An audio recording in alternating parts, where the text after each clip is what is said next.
Hello, everyone. Welcome to another Friday Discovery session. I'm Kelsey Brazil. I'm a project manager here at Efficiency Canada and your go-to gal for our Discovery Career Hub. Efficiency Canada operates within Carleton University, and we do acknowledge that the location of our campuses sits on the traditional unceded territories of the Algonquin Nation. Today, however, I am calling you from the ancestral, unceded, and unsurrendered territory of the Mi'kmaq people. I encourage you all to reflect on where you are today and the land that you are on. Before we get started, a reminder to everyone that we do have a hard stop at 12:45 Eastern. And so today, I am pleased to welcome our guest, Corey Cote, from Indigenous Clean Energy. And today we're going to get a deep dive into supporting Indigenous energy efficiency. So please join me in welcoming Corey. Thank you, Kelsey. Yeah, and hello everyone. My name is Corey Cote. I am the program manager of the Bringing It Home initiative at Indigenous Clean Energy. We focus on energy efficiency in Indigenous communities and promoting project work and those initiatives. I should introduce myself first. I'm located in Ottawa on my traditional unceded, unsurrendered Algonquin territory. I'm originally from Kitigan-Zibi, Anishinaabe in Quebec, which is about 2 hours north. So yeah, today we're going to be talking about Indigenous energy efficiency. What are some of the challenges, the barriers, what's needed, and where are we hoping to go? So I'll share my screen here. So the first thing I wanted to talk about is setting some of the context for some of the challenges that exist and the realities for communities. So you can see here some of the challenges, implications, and consequences, things like insufficient funding, poor building, no maintenance capacity at the community level. It leads to things like you're not able to build enough homes, which leads to housing shortages. Overcrowding can lead to moisture problems, quicker deterioration, increased stress in the home. And the other thing is unaffordability. So it's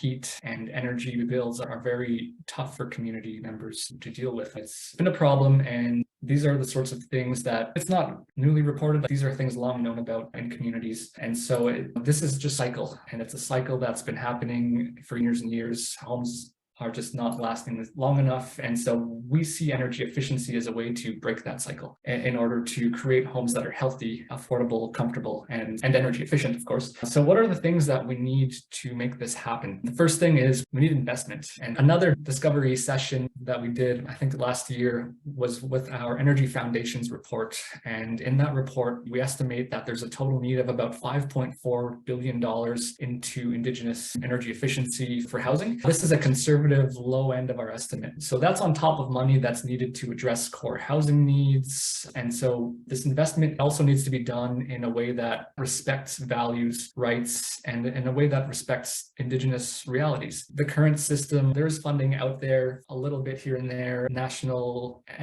or federal and provincial. Some things like the current systems have communities competing with one another for grants and funding, which is something that we need to see some change in. So this $5.4 billion will be for minor retrofits, major retrofits, and $1.75 billion for new builds. And that's actually not to build these new homes, that's to cover the added cost of making them efficient. So in our Energy Foundations report, we project a need of about 71,000 new homes across Indigenous communities by 2030. And that's another conservative projection. This is what we're hoping to advance as well. So I just want to give an Indigenous perspective to energy efficiency and the opportunity that exists within Indigenous communities and why it's such a good fit. And so I want to begin with that context and the part it can play for communities. So in Indigenous communities, there is a great opportunity because they're ideally positioned for scale. So in Indigenous communities, because of the nature of how homes are owned and cared for in communities, homes are often managed by the community. It's easier for large scale accessibility to homes. And actually Indigenous community homes are often the most in need of upgrades and better housing. So they actually see project support from community members as well. So those two factors present a big opportunity. The other thing is shared challenge. So the work that's happening in Indigenous communities, they're working through a lot of the same challenges as other Indigenous communities, but also non-Indigenous communities. What we learn through an Indigenous energy efficiency project can become an example, not just for other Indigenous energy efficiency projects, but for the rest of Canada. We also see diversity. So there are communities in every province and territory in the country. So this work can take place pretty much everywhere in the country. And it is a step towards national reconciliation and reflective initiative of the United Nations Declaration on the Rights of Indigenous Peoples, like conservation, stewardship of the land, planning for future generations. These are values that align very closely with core traditional values. You can see the quote there on the right-hand side from David Chartrand that speaks to the relationship between energy efficiency and community reality and vision. Now, it's important to note and emphasize actually that one of the things that we've heard over and over again is that communities have higher priority needs for their homes than them being energy efficient. So it's important to remember that when we're talking about energy efficiency, that we're approaching housing with a view of it to achieve homes that are healthy. So improving the indoor air quality, preventing detrimental living conditions like mold issues, deficient heating, draftiness, preventing things that can make people sick, and it can really save on healthcare costs. So if we're actually able to do a retrofit on a home and extend the life of the home by 10, 15, 20 years, that's 10, 15, 20 more years that the community has a house. So they're able to build up their housing stock and we can start addressing the housing shortage. The data that I've seen from First Nations National Building Officers Association has on-reserve homes having a lifespan of as short as 7 years. We've heard reports of materials and pre-built homes being moldy before they're even built. So that's a big issue. Culturally, homes can incorporate cultural design features which support tradition and Indigenous ways of being. So things like intergenerational living spaces, homes that respect the land, they incorporate cultural design features. Fourth thing here is affordability. Efficiency Canada and Clean Energy Canada actually estimate the annual savings per household from energy efficiency at $114 to $151. But actually in Indigenous communities where energy costs tend to be lower quality, the estimated savings could actually be higher, somewhere between $250 to $1,200 per year. There's a huge opportunity for the bigger energy savings in communities. So it really has tangible impacts on addressing things like affordable heat and energy poverty, which is a big issue as well. So what are some of the barriers that we're seeing to energy efficiency work in Indigenous communities? Right now, we've been doing research and writing reports on those barriers for energy efficiency in Indigenous communities. It's in the final stages of its final draft, but I'll give you a sneak peek of some of our findings here. Costs, of course. So the upfront costs are the biggest barrier faced by community members. In many cases, it's a decision of doing energy efficiency upgrades versus living costs like doing groceries, and people need to eat. That's been a big barrier for community members and why they're not doing these measures. Capacity. Housing staff in Indigenous communities a lot of the time are already at full capacity, and their priority goes to just operating the day-to-day operations to keep housing running. So there's a limited capacity to take on this additional energy efficiency side of things. Access to funding. So funding and reporting processes are reported to be complicated and burdensome for members and for communities to pursue, and it's adding to the real capacity issue that we're seeing. So it adds and piles on there. Fourthly, we have awareness and knowledge. So there's a lack of awareness in communities about energy efficiency.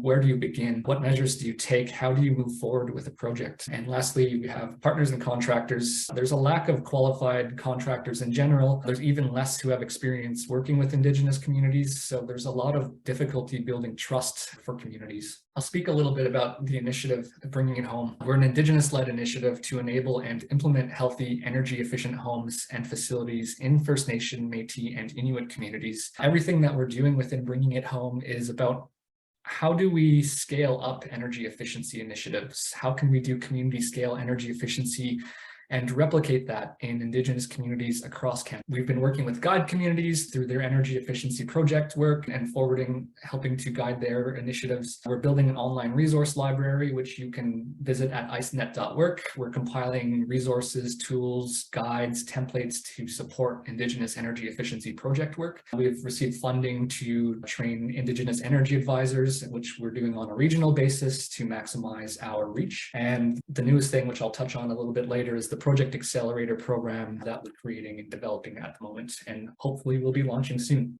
So I'll talk quickly about those guide community projects that we've been supporting and the impacts that they had through their projects. There was a joint proposal between 3 of the guide communities which we work with to the Indigenous Homes Innovation Initiative, and they got funding to do some high performance builds in the community. So in Red Rock on the top left there, it's a net zero energy ready safe house and community center for families escaping harm. So it's a safe house for that. And then it's building their community skills and knowledge, most importantly, so that they can later transfer to their housing. So any of the policies that they put in place, the actual on-the-ground contractors who are doing the builds, they're taking this knowledge and that's later applicable to their general housing. In Fishing Lake Metis settlement, they're forwarding plans for a triplex that supports intergenerational living. It's also going to be net zero energy ready. It has a middle unit for elders with 2 family units on each end, and the unit is designed with elements of Métis culture in mind. And then lastly, in AZA, these are plans for their first ever homes on their new reserved land,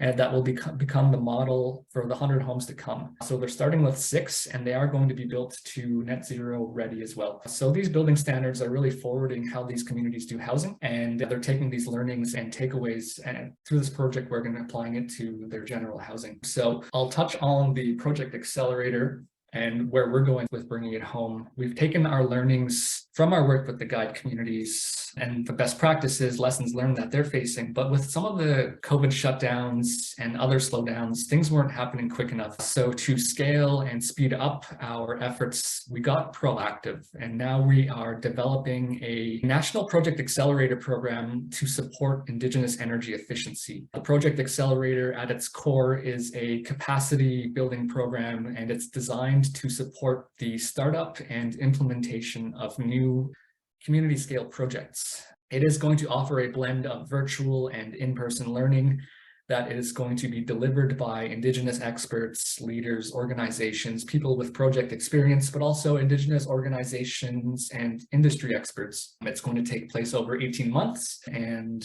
we're actually hoping to offer project grants as well that will support project development and support like the communities participating in the program, developing their projects. And we actually will incorporate mentorship as well. So at ICE, we have a mentorship program that connects participants across all of our programs with technical mentors, expertise, and people who have that hard project experience that can guide them through as our participants are developing their project. So using the knowledge gained from the program, we want communities to develop a project for their community. Some of the impacts from the project accelerator that we're hoping to see is building that capacity for communities to take charge and lead their own energy efficiency projects. We want to improve the literacy and knowledge of financing and energy efficiency and project financing especially. We want to create an understanding of healthy homes, healthy energy use, and those sorts of things. How to create long-term change. So we don't want these to be one-off projects. We want these to be long-term projects. These could be multi-year projects, but we also want to see that the energy efficiency uptake is for the long term. How do you update your housing policies to incorporate energy efficiency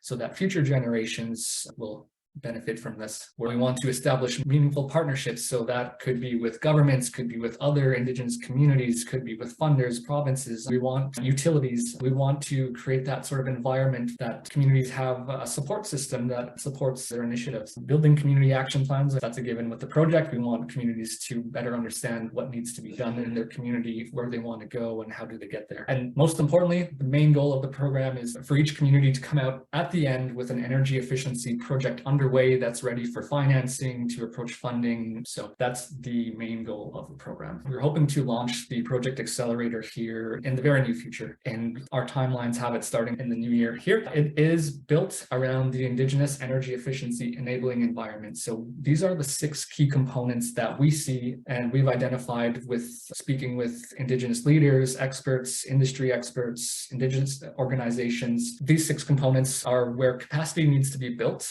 for energy efficiency to be ingrained in communities for the long term. So you need financing and knowledge, you need asset management, you need all of these. This is where we're building capacity around. And this is actually the energy efficiency project process. So this is what an energy efficiency project essentially looks like. They're not always linear like this. This is just how I organized it. But these are the different stages of a project. And some communities may be coming into our project accelerator with some of this already done. They'll be at different stages. It's quite open for that. And it doesn't have to be in this order, but these are generally the different stages that a project goes through from start to finish. So that is really what we're building that project accelerator around, is these 6 components, and then laying out the different stages and to help communities through this. So that's it about that. You can follow us, we're on all of the social medias at Indigenous Clean Energy, or you can visit our website, indigenouscleanenergy.com. We also have the icenet.work, which I mentioned earlier, which is like a Facebook for clean energy. It's free to use, free to sign up. We call it a Facebook. We won't steal your data. Yeah, I mean, it's a space for communities to share their work. Experts can come in, share. We share news reports, all sorts of things go on there. It's great. So I do encourage you to sign up to that. But as far as my presentation goes, that's where I'll leave you. And if there are any questions, we can open the floor. Yeah, great. Thanks so much, Corey. And I did share the ICE network link in the chat there. You're right. There's so many fantastic resources there. I just want to remind everyone that we do record these sessions and post them on our website. So if you're looking to refer back to this, you can do so by visiting our website and looking at the events archive tab. So Janice is asking, for the net zero demonstration homes, what is the energy source? Are there solar panels or wind turbines nearby?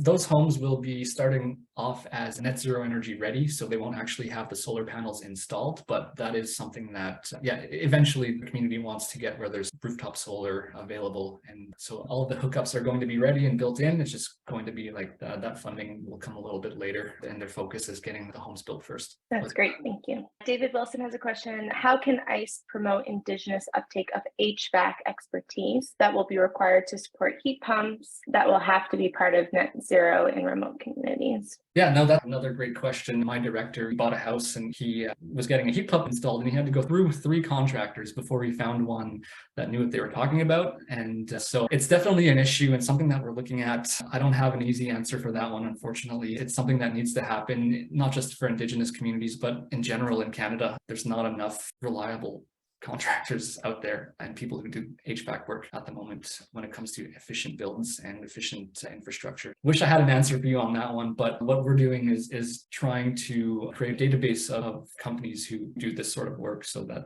if community does come to us and they need some guidance, we can maybe point them in the right direction. That's great. Some great thoughts around that. Thank you. Christy in the chat's asking, how do water and sewer issues come into the planning process? That's another good point. And yeah, in terms of efficiency, what I can say is that for the homes in AZA, that's a lot of the community side planning, but like for the homes themselves, we're centralizing, and this is like a cost saving measure. But in terms of water and sewer issues, when I think about that, we think about it from a maintenance point of view, just education for community members on how to properly use water and take care, like make sure that there's no leaky taps, make sure that they're using water efficiently, because that's something that when people think about efficiency, they think energy and they don't realize like how expensive it is for water treatment and those sorts of things. The water and sewer issues will be on a community to community basis. Their operations are all a bit different. The infrastructure that they have, making sure that is incorporated into the planning process. Again, I don't have a one size fits all answer here, but that is something that we're aware of and that we're going to take into account in the project Accelerator, and it's going to be part of the curriculum. Thanks, Corey. Moving over to Jesse Rowe's question.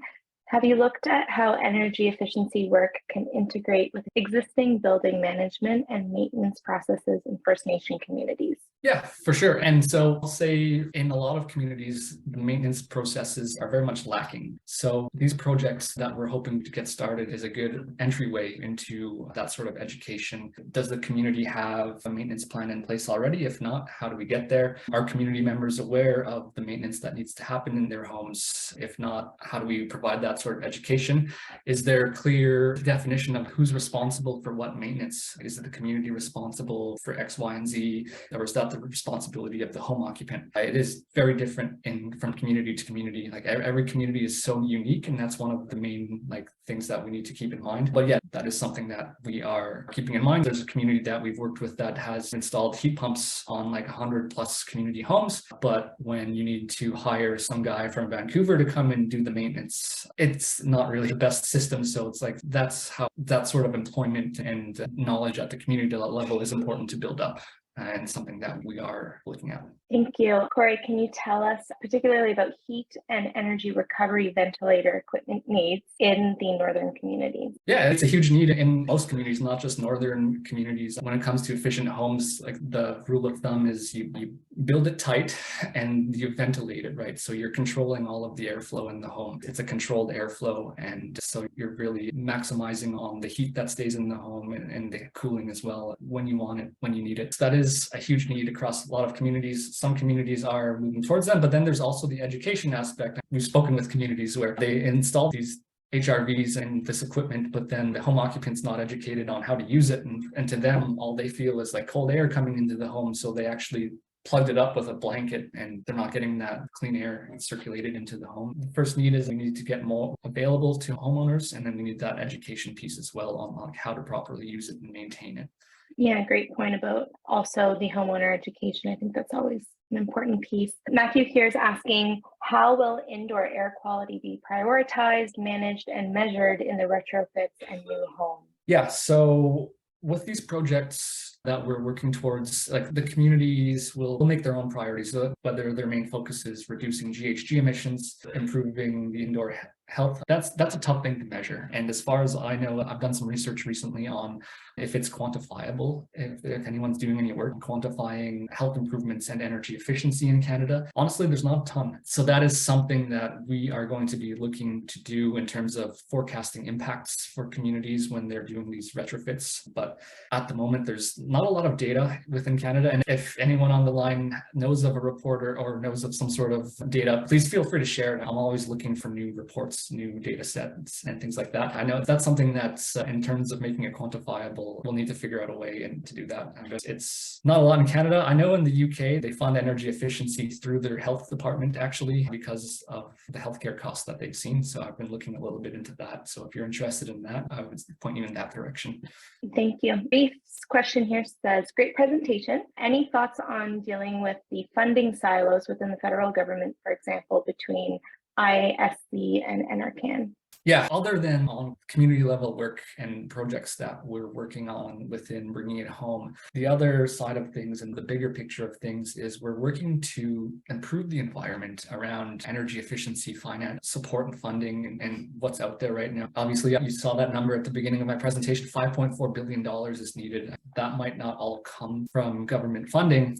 Not to say government funding is bad. If it's available, we'll take more. But we're actually looking at improving financing opportunities as well to supplement those funding silos. But yeah, I mean, connecting with governments, utilities, organizations who have funding and money to make investments into this sort of work is something that we're doing within the program and working towards, and really, because if this is where Canada wants to go, they're going to need to have the support system to put forward. That's something that we're really working towards.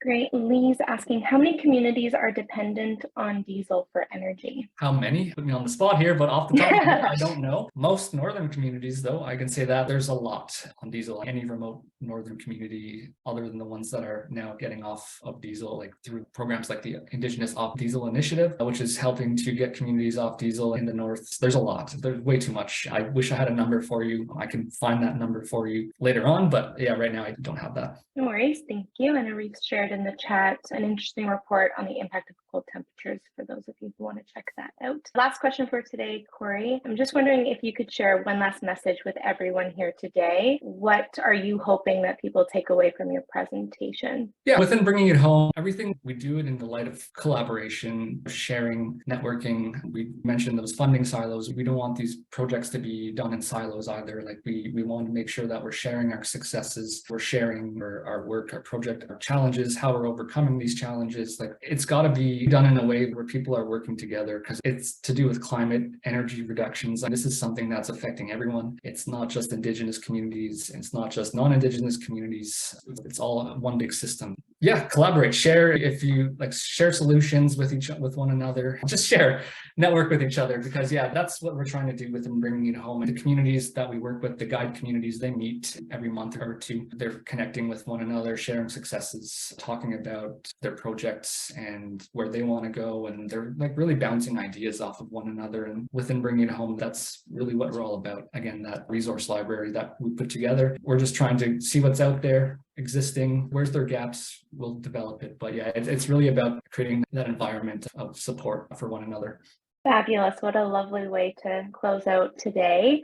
with the sort of intention and energy of collaboration. So thank you so much for your expertise and your time today, Corey. And thank you to everyone for joining us for another week of discovery. I wish you a great rest of your day and a wonderful weekend. And we'll see you again, hopefully next week for our next presentation. Bye-bye. Thank you all.